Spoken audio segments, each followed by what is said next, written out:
Welcome to this 1-minute breakdown. Magento has evolved, along with e-commerce best practices, to be one of the most powerful and flexible e-commerce solutions. We've been designing Magento websites for the past 10 years.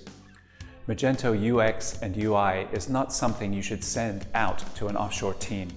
In fact, we've come to the rescue of several companies that were having bad experiences with offshore design teams.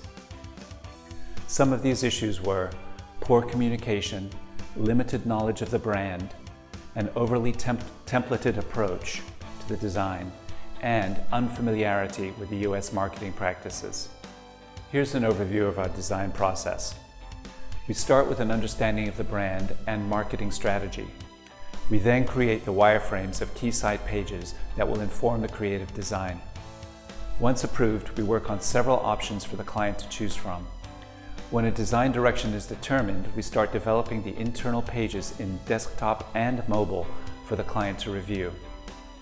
Toward the end of the process, we will have designed 60 or more pages that will be handed off to the development team for integration into the Magento framework. We also provide a style guide with font styles, colors, image sizes, and other specifications for the technical team to follow. If you have a Magento 2 website to design, please give us a call and we'll be happy to help.